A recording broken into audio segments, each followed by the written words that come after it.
प्रियजनों, यीशु के नाम में आपको प्रेमपूर्ण अभिवादन। आप कैसे हैं? क्या आप ठीक हैं? क्या आपने आज सुबह परमेश्वर का वचन पढ़ा? क्या आपने प्रार्थना में प्रभु से बात की? क्या प्रभु ने आपसे किसी बात के बारे में बात की? हमें यह आदत अपने जीवन में अवश्य डालनी चाहिए। यदि हम धैर्यपूर्वक प्रभु के चरणों में प्रतीक्षा करें और अपना हृदय उनके लिए खोलें, तो वह भी हमसे बोलना शुरू कर देंगे। यदि आप कुछ समय शांतिपूर्वक प्रतीक्षा कर सकें, तो आप अपने हृदय में उसकी वाणी को महसूस कर सकते हैं।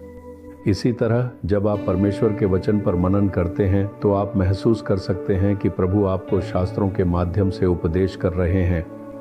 हर दिन मैं बाइबल से एक वचन साझा करता हूँ। मैं अपने विचार नहीं बल्कि परमेश्वर का वचन साझा करता हूँ। जहाँ भी मैं जाता हूँ, बहुत से लोग कहते हैं, मुझे लगा कि वह वचन विशेष रूप से मेरे लिए बोला गया था।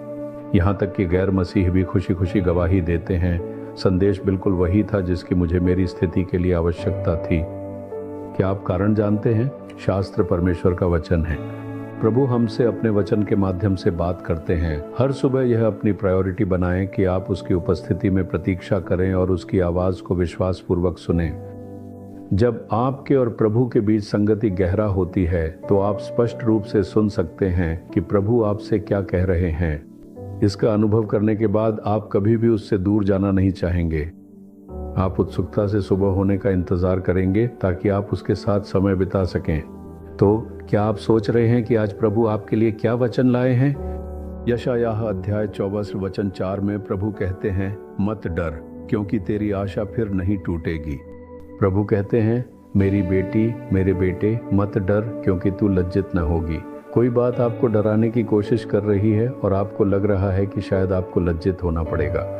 कोई बात आपको परेशान और डराने की कोशिश कर रही है, जिससे आपको लग रहा है कि शायद आपको लज्जित होना पड़ेगा, है ना? लेकिन प्रभु कहते हैं, मैं तुम्हें लज्जित नहीं होने दूंगा, मत डर। एक बार एक बेटी थी जिसने अपनी पढ़ाई पूरी कर ली थी और काम करने की तैयारी कर रही थी। हर साल जनवरी में हम प्रभु के वचन साझा करते हैं। प्रभु ने उसे ऐसा वचन दिया जो उसकी परिस्थिति के बिल्कुल अनुरूप था। उसने उस वचन को थामे रखा, परमेश्वर की स्तुति की और प्रार्थना की। उसने गवाही दी, प्रभु ने मुझे स्थायी नौकरी देने का वादा किया है। वो महीने दर महीने नौकरी का इंतजार करने लगी और 11 महीने बीत गए। फिर 12वां महीना आया। यह 12वें महीने का आखिरी सप्ताह था। नए साल में केवल 3 से 4 दिन बाकी थे। उसने मुझसे बात की और कहा, अंकल, मैं आपसे एक सवाल पूछना चाहती हूँ। मुझे लज्जित होना पड़ेगा?